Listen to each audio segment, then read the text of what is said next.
What is up, my fellow Chibits? It has been a very long time since I have done a Magi chapter review, or this time I'm going to be actually covering 3 chapters. The reason for this is because Magi has been off and on with its release schedule. It's very off and on. Like, a chapter can release maybe tomorrow, and then it can release a chapter maybe 3 weeks later. It's been very off and on, and so I've been just waiting for some chapters to build up before I even decide to touch it, since there's such a sporadic release date with the series.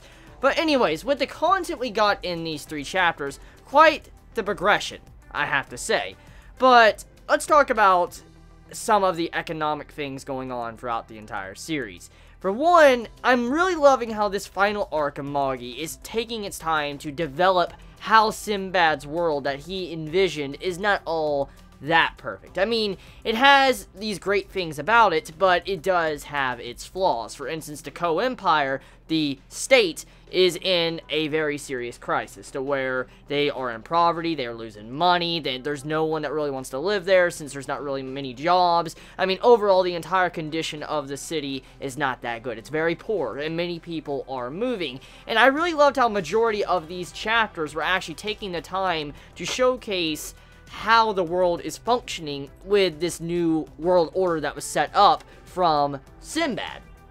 The thing is that, for one, I have to say, when it comes to Magi, it always has had a good economics and politics system throughout the entire series. Like, it's been like the main bread and butter of the series since early on, and seeing how once again it's being one of the main core focuses of these recent chapters, it makes me very delighted to see. I mean, when you see these one scenes throughout this entire 3 chapters where Boodle is talking about, like, oh yeah, people like me that work really hard, I could sell my wine and I can get somewhere, it makes me happy. But people that don't want to do nothing, or really don't have the talent, they really can't. For instance, if you were a person that had like intelligence to be able to make your own market, or be able to create things and come up with your own schemes, you'd probably be able to succeed in this world. But if you're someone that was a worker but couldn't really figure out what to do or make your own business, well, you're gonna kind of probably fail quite a bit. So it's a really cool thing to kind of display throughout these chapters, and I really love the core focus of that, especially with how it was done in 2 chapters out of these 3 I'm currently reviewing. The first chapter was Boodle kind of giving the exposition about how the state of the Co-Empire is, and then the latest chapter, 290, was from the perspective of Kogyoku explaining how her country has fallen and how she is the new emperor ruling over the entire economy.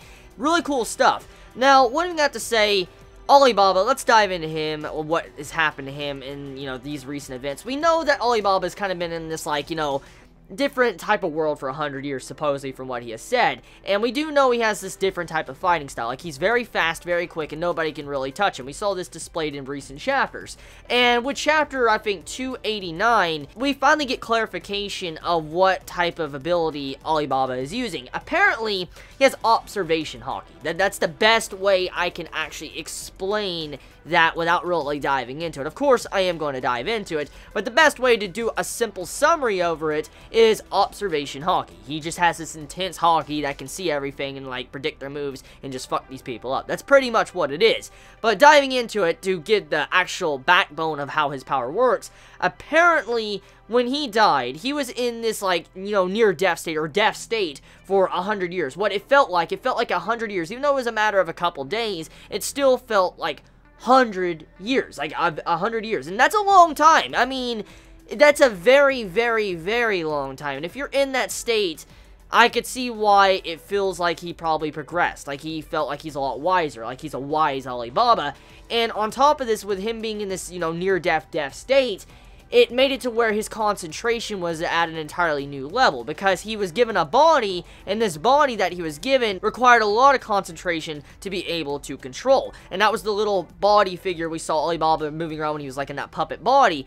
And with him using that absurd amount of concentration to be able to control that body, and then him finally coming back into his real body, it makes it to where now his new ability to be able to see what's coming at him at an all-time high. It's at a new level now. Best way to explain it is, right before death, usually people say, like, 1 to 3 seconds could feel like maybe 50 seconds to a minute. It could feel very long.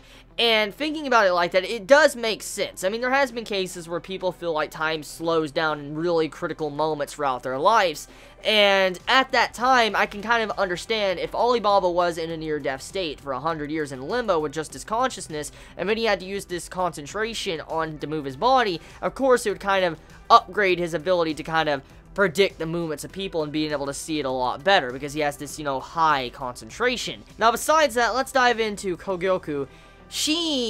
I expected her to be a little bit crazy. I mean, she is a little bit more hatred-driven, but she still seems to be a little bit the same old Kogyoku that we've seen in the past. And that ship between Alibaba and Kogyoku is just sailing onward throughout this entire new chapter that was released, chapter 290, when you saw how she was just, you know, breaking down her emperor boundaries, and she was kind of displaying her old character traits, but a little bit more hatred with her. I mean, you could see that she really is upset with Sinbad, and that love that she had for Sinbad is completely gone. It's no longer there. I really like how this is also being done throughout this chapter, because it gives it to where Kogyoku could possibly get some really good character development, and I really hope that's what we're going to be getting in this remaining arc, because from what I can see being displayed here, is that Kogyoku is going to be a very important character to Alibaba's side when he goes to fight Sinbad, and probably dethrone Sinbad and fight the final boss. And I can see it to where Kogyoku might be that type of important character to back him up. And I wonder if, for one, if Kogyoku is going to get some really good development from this upcoming arc, just because now she doesn't have Sinbad controlling her, and also now that she knows the entire truth about how Alibaba slightly knew, to how, you know, Sinbad was controlling her, and then, you know, how she doesn't like him, and different things like that, what also Sinbad has done to her entire country. I wonder what type of development she will receive. I cannot wait to see that, because that's going to be some very exciting stuff to see, depending on how it is handled by the author. But getting back into her personality that was displayed in 290, I expected her to be crazy. I mean, like I already said, she is a little bit crazy, but she is nowhere on the level what I expected.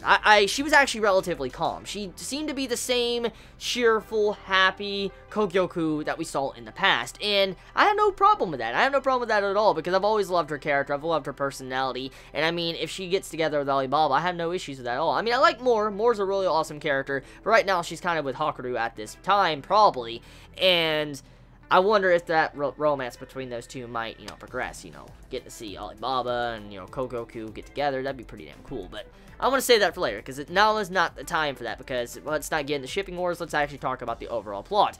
Now, I am getting a lot of Spice and Wolf vibes from this series, and I've already said this once before, but any series that gives me Spice and Wolf vibes when it comes to its economics and politics is definitely doing a damn good job. It's doing a very fucking good job, and that's exactly what this has been doing since this arc began. I mean, just seeing how Alibaba's saying, I have a plan, I got a plan, I can get, you know, the whole empire out of this.